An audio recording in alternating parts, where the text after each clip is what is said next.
Well, in this short video, we're going to talk about human resource recruitment. In a past video, which if you haven't watched that already, I encourage you to do so, we discussed human resource planning. So specifically, we're talking about how do we determine what the needs are for the organization. So we conducted a job analysis, right? We got detailed information about the jobs.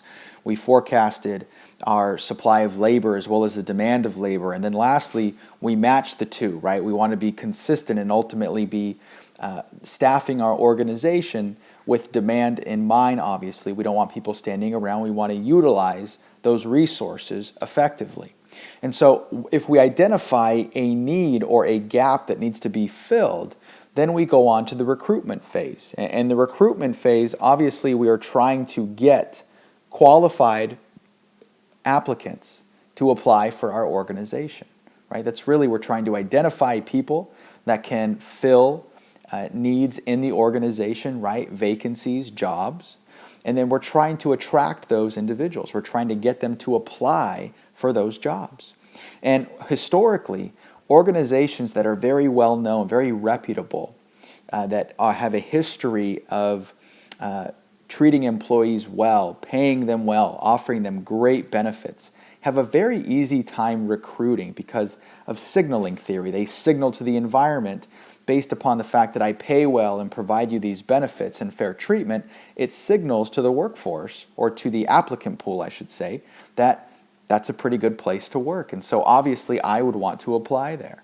And so organizations that can get more applicants into the pool have a much easier time getting highly qualified and highly trained employees just by sheer numbers, right? If you can generate hundreds of thousands of applicants, chances are, just based on sheer probability, you're probably going to find, several people in there that are going to be very, very qualified for that job, are going to be a very good fit. But if you can only attract 10 to 15, well, maybe you're not going to get the best of the best. You might find some good people in there, but you're not going to get that top echelon there that organizations really want to achieve. So let's talk about specific recruitment sources. Okay, what can organizations do to get people to apply? There's two primary sources that organizations will look to. First thing is we're going to look internally. Right, we're going to take a look at our existing employees, people that already work for our organization. And the reason we're going to do this, there's actually several different reasons. But the first reason is that these individuals, these current employees, already have an existing knowledge about our organization. And this is something that really can't be overlooked and should be emphasized very heavily, is you want people to know about the organization and what the culture is like and how to interact in an organizational setting. Right? Whenever you get hired onto a job in a new position, particularly when you're just part of an organization for the first time, you get hired, and there are a lot of things that you have to adapt to.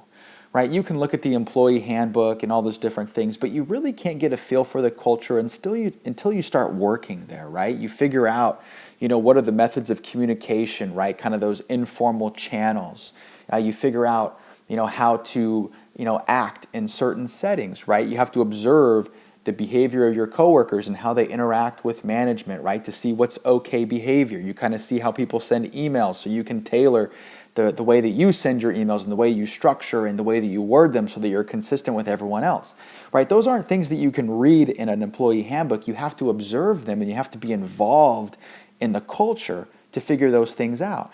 And so the benefit for the organization is that if I already know this employee is familiar with the culture, I can immediately bypass those things, right? I don't have to worry about hiring an employee and all of a sudden them not meshing well and assimilating into the culture very well and then having to leave the organization because they've already are a part of it.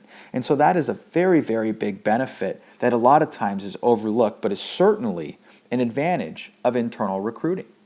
Now, in addition to that, because employees are already internal, they already work for the organization, okay? They also have knowledge about vacancies.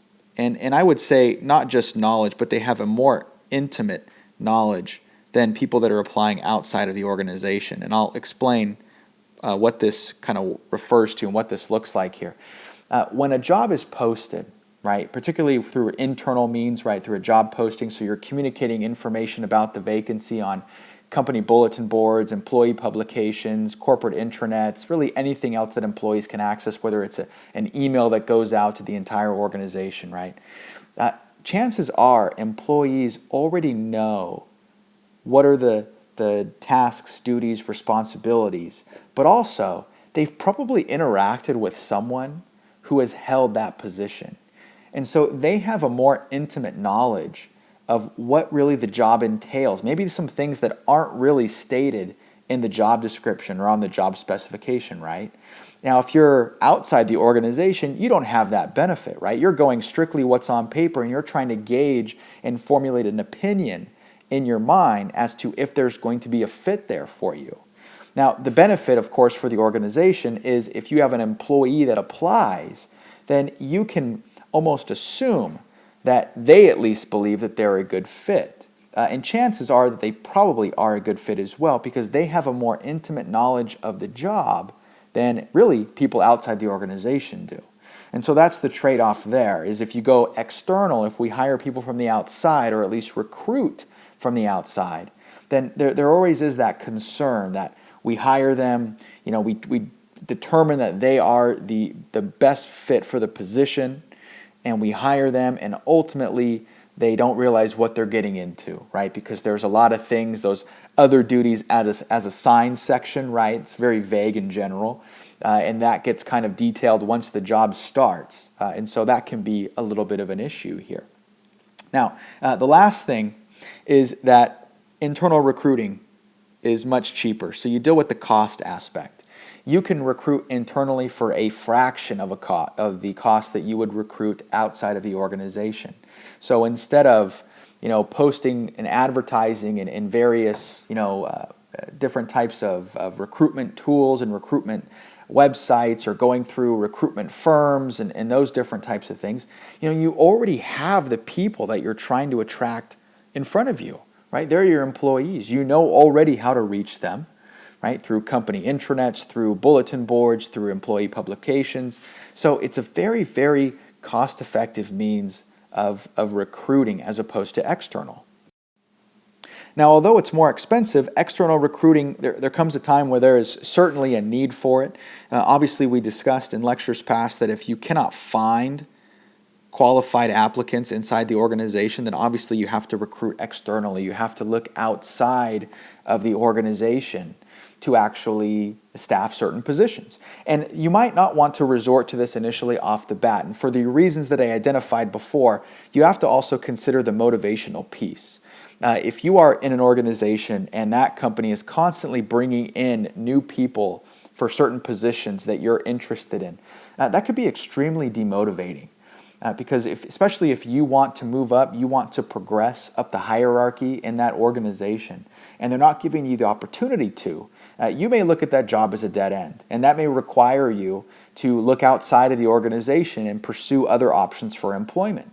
And if you are a solid employee with good performance, strong productivity, a high-performing employee, right, that organization should try and do everything they can to keep you there within reason, of course.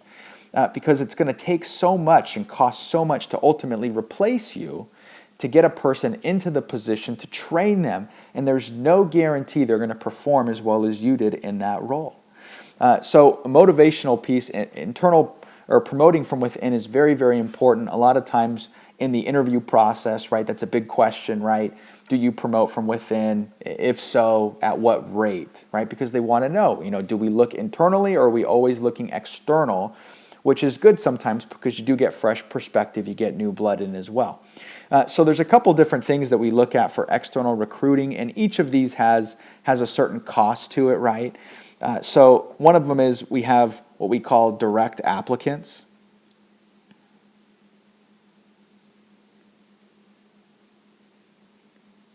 And direct applicants are people who apply for vacancies really without prompting from the organization. So if you go online to a certain business and you submit a resume and submit a cover letter and type in some information, and it's not for a job posting, you just submit that, you weren't prompted to do so, that would be an example of a direct applicant. Now, Obviously, direct applicants in terms of cost are very, very minimal because you don't really have to attract them. Simply by your company having brand recognition and being well known in a certain field, you've attracted them, but they're not applying for a specific position per se. Another area you look for external recruiting are referrals. Referrals generally are very good in terms of effectiveness. And the reason is referrals typically come from current employees. So if you're like myself, chances are you're probably not going to refer someone who's going to make you look bad, right? I have probably only referred like 3 people ever my entire life because I'm so fearful of that person making me look bad that I really need to make sure that they meet all the criteria. And plus, I know what type of personality and who is needed on the job and what would be a good fit for the organization. So companies love employee referrals because the chances are you already did the work to make sure that that employee is going to be a high-performing employee and going to be a good applicant because you don't want to make yourself look bad. A lot of times, too, organizations provide employee hire bonuses, right? If you recruit somebody, they end up getting hired, and they survive for a certain period of time, usually like a 90-day probation period, you receive some type of bonus. And it can be, anywhere from, a couple $100s to potentially a few thousand, depending upon the position. And so that's obviously a way of, generating applicants, but also making sure that they fit with the organization because employees know what the culture is like. They know what type of personality will mesh, who will work well with others, who won't. And ultimately, we only want to recommend people that are going to make us look good, obviously. You can also look at other sources as well, right? You look at advertising. Advertising is generally pretty effective, but you also have to deal with the cost aspect. Some advertising is more expensive than others. So you talk about, well, do we do radio? Do we do television? Do we do internet advertising? Do we do newspapers? And then there's always issues that happen. For example, newspaper advertisements are generally don't attract the right people that you're trying to look for. And so what you have to deal with, or what you have to consider, I should say, is what's the demographic of the person that's looking at that, right? If you are a technology company and you're recruiting in the newspaper, that might not be consistent, right? Because your demographic may not be reading the newspaper. They might be looking at online publications, right? And so you have to consider that as well. That introduces some additional issues there too. A couple more that I'll highlight just for time's sake, and then we'll finish up here. But a good one is career fairs. Career fairs are commonly done on college campuses, right? Particularly four-year universities. You get individuals and college students, they're going to be graduating, and so we recruit there for kind of entry-level positions. Can be very, very effective. Is a cost to that, of course, because you have to generally have somebody fly out to a certain location or drive to a certain location. There's typically a day in lost productivity, and usually they're just answering questions and different things. So the effectiveness of it may not be as effective as referrals or a company website, for example, but they generally do fairly well. The other thing is you can go through employment agencies. And these can be very expensive, especially when hiring for executive positions.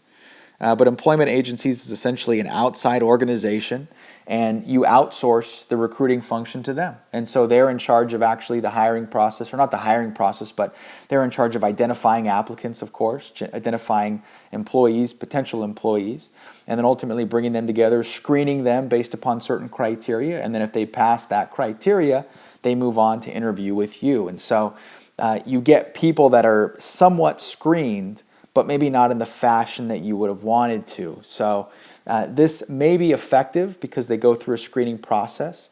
However, the cost is something that has to be considered. And that's really the trade-off that you're going through here is how effective is the recruitment method or the recruitment source, whether it's a referral, whether it's a rehire, whether it's an employment agency, whether it's a career fair, versus ultimately what's it cost me? And you have to consider those trade-offs. And sometimes it makes sense to go one route, sometimes it makes sense to go the other. But usually, what does make sense all the time is to focus on internal recruiting first, seeing if you can identify a highly trained and skilled employee inside the organization already. And if all else fails, you always have the option of looking outside the organization.